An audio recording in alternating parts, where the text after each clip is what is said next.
What's up? I am Runs with Alpacas, and I have another deck profile. This one is for a Treasure Panda Extra Link, utilizing a bunch of level 1 normal monsters that you can easily banish a spell from grave and summon them from the deck with the Treasure Panda. It's really fun to pull off the Extra Link, and it's kind of consistent. However, it's pretty reliant on your opponent not having any interruption. So without further ado, I'll get right into it. For starters, I play 3 copies of Treasure Panda. It's the namesake of the deck. It's the most important card in the deck. You're looking to use Treasure Panda's effect about 7 to 8 times in a single turn in order to pull off the full Extra Link with a Tri-Gate, Negate, and everything like that. So 3 copies of Treasure Panda, very important. Next, I play 1 copy of Summoner Monk. This just serves as a 4th copy of Treasure Panda, and the really nice thing about Summoner Monk is you're discarding a spell to summon Treasure Panda from the deck, so you immediately put something in the grave to banish with Treasure Panda to summon out another level 1 normal monster, which is just going to be more link material. So I play 1 copy of Summoner Monk. Next, I play 1 copy of Rescue Rabbit. Rescue Rabbit is okay in this deck. It's kind of conflicting, actually. You're taking out 2 normal monsters from your deck that you would rather summon with the Treasure Panda, but at the same time, just having more link materials is really good. And in the future, I think I would replace this card with Knightmare Corruptor Ibly, just to make the Extra Link more potent and more devastating for the opponent. Next comes my favorite section of the deck, which is all the level 1 normal monsters I play. So I play 3 copies of Vanilla, 3 copies of Cloudy and Smokeball, 3 copies of Moki Moki, and 3 copies of Gigabyte. So I'm playing 12 level 1 normal monsters, which seems like a really bad thing for any deck, but for this deck it actually works. Even if you hard draw these, just so long as you don't draw like 4 of them in a hand, you can actually utilize them as link materials and overlay with them, and it can work out alright. Just you don't want to draw too many of these, but 12 seems to be like the optimal number because you do need to use Treasure Panda's effect a whole bunch of times.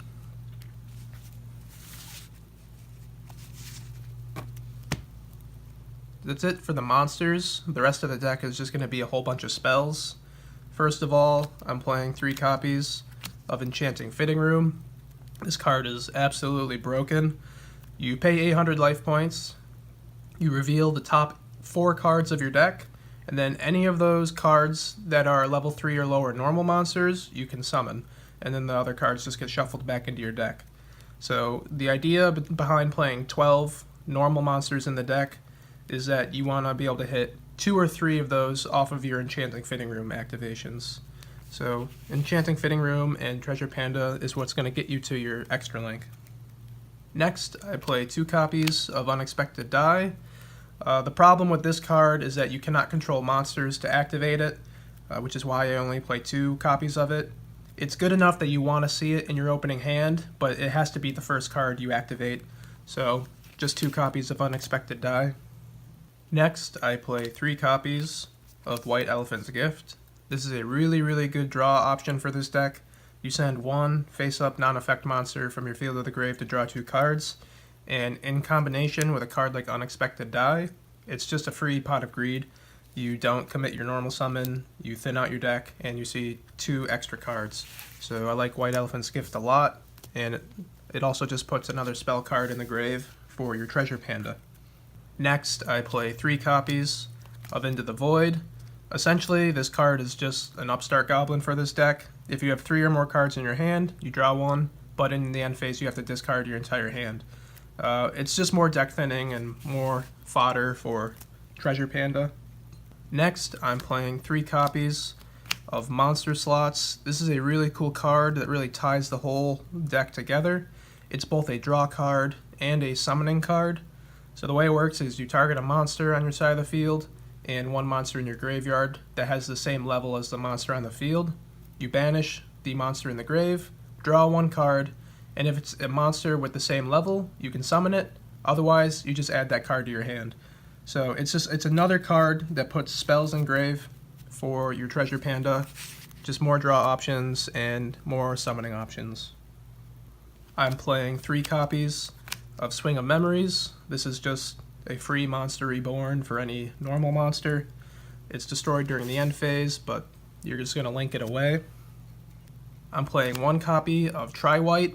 Is a really good card in the early stages of your extra link where you have a lot of main monster zones available. So you target 3 level 2 or lower normal monsters in your grave and you special summon them. I'm only playing 1 because later on in your extra link you're only going to have 2 or 1 main monster zones available, so you won't actually be able to activate this card. But if you see it early, it's really good. Next, I'm playing 1 double summon.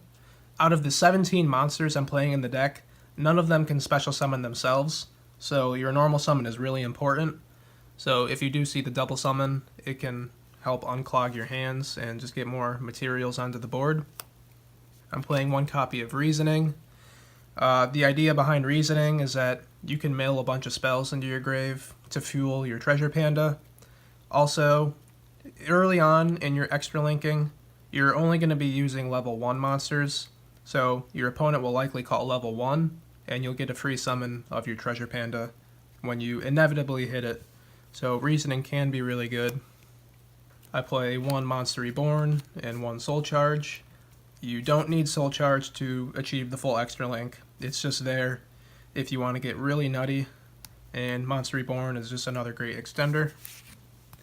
And the last card I play is 1 Upstart Goblin, just to make it 39 cards, although there's a bunch of cards in here that just draw and replace themselves. That's it for the main deck. For the extra deck, I'm playing 3 copies of Link Spider. Most of the time you are going to go through 2 Link Spiders when you're trying to extra link. The third one doesn't ever usually come up, but it's there just in case. I'm playing 1 copy of Link Karibo. The third Link Spider could be a second Link Karibo, I just don't have one right now. I'm playing 1 copy of Secure Gardna. This is just here to co-link with the Tri-Gate Wizard to ensure that I have 3 monsters co-linked with it. You don't have to use this card, it's just there in case I'm low on resources. For Knightmare monsters, I'm playing 1 Knightmare Mermaid, 2 Knightmare Cerberus, and 2 Knightmare Phoenix. Ideally, one of the Cerberuses or one of the Phoenixes would be a Knightmare Unicorn. I just don't have that right now, but these 5 cards work well enough.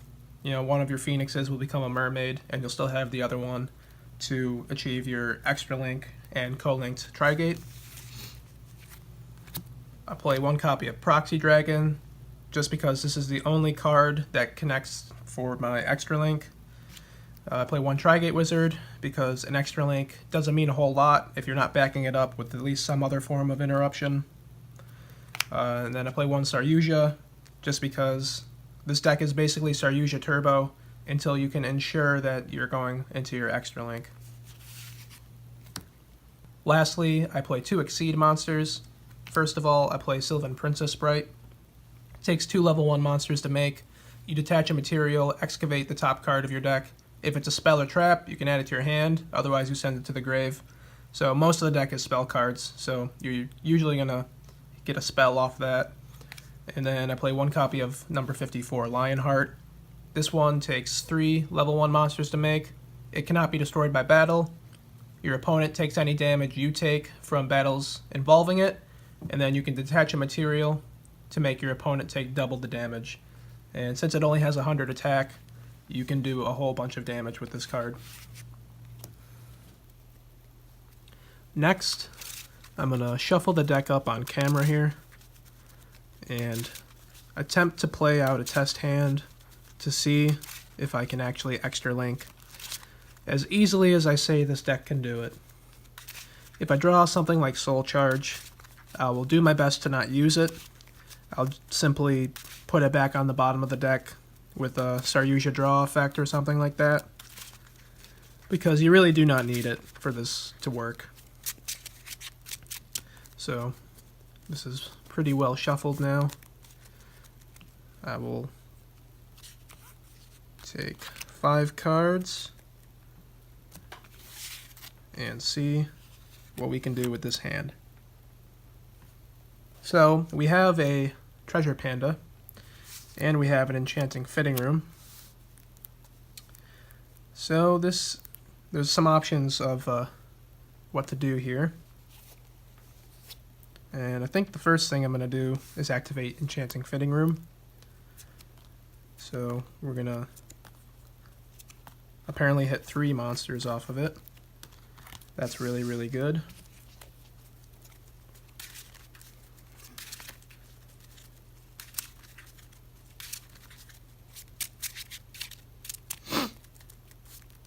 And we're going to shuffle the deck back up. So I'm going to link away this Gigabyte for a link spider. And I'm going to make the field look a little better here. It's a little cramped for space. And I'm going to use Link Spider's effect to summon this Gigabyte from my hand. And I'm going to tribute this Cloudy and Smoke Ball for White Elephant's Gift to draw 2 more cards. And I'm going to activate Into the Void to draw another card. And I'm going to activate Into the Void to draw another card. And I will now normal summon the Summoner Monk and use Summoner Monk's effect, discarding the Unexpected Die to summon a Treasure Panda directly from the deck.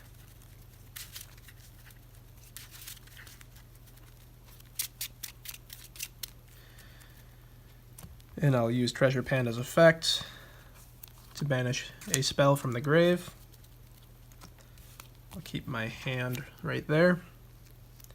And we're going to summon a level 1 monster from the deck that has a different name from the ones on the field.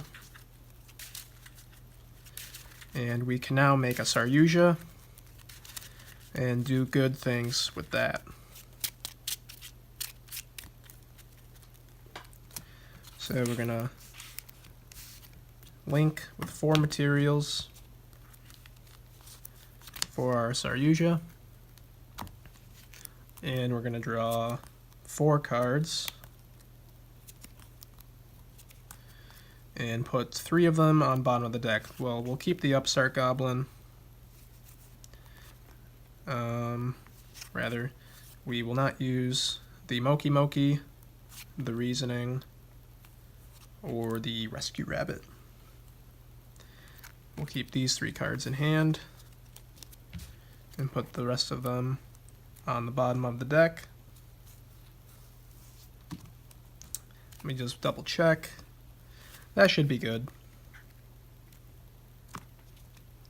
So I'm going to activate the Upstart Goblin to draw 1, and we get a Monster Reborn. I will do my best to not use that either. I don't think I have to. So I'm going to activate Swing of Memories to get a Moki Moki. And I'm going to activate Monster Slots to banish a level 1 monster from my graveyard to draw 1, and I get to summon that. So now we can link 3 away for a Trigate Wizard and use Treasure Panda's effect 1, 2, 3, 4, 5, 6, 7 times we can use it. 1, 2, 3, 4, 5. There's only 6 normal monsters left in the deck, which happens to be exactly enough.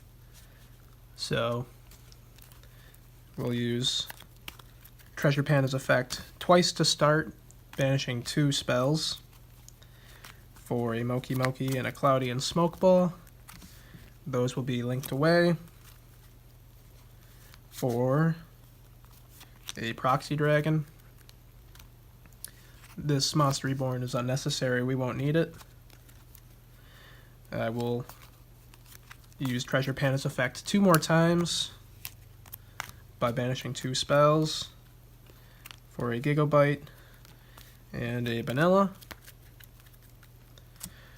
Those are going to make a Knightmare Phoenix. Treasure Panda's effect I'm going to use again for to banish a copy of Into the Void. To summon a Vanilla, which I will link away for a Link Karibo. And then I'm going to use my last Treasure Panda effect, banishing a spell from grave, to summon the last monster, level 1 monster in the deck, and linking the Treasure Panda and the Moki Moki away for a Knightmare Cerberus. And in our hand, we still have a Monster Reborn. However, we activated Into the Void, so we'll have to discard that in the end phase, or we can just set it. We could also bring back any of these monsters if we really wanted to. So there you have it. That's a full Extra Link and Tri-Gate Negate with Treasure Panda and a bunch of level 1 monsters. And it could have been even better if I actually used the Monster Reborn. I could have made a Knightmare Mermaid over here and got the Knightmare monster back with the Monster Reborn, but this is good enough. So that is the entire deck profile. I hope you enjoyed it. It's just a cool deck idea, something to play around with. Definitely nothing competitively viable, but it's fun nonetheless. It's a neat idea. Treasure Panda's an amazing card, and I think as time goes on, it'll become even more broken than it already is. So once again, I hope you enjoyed, and see you later.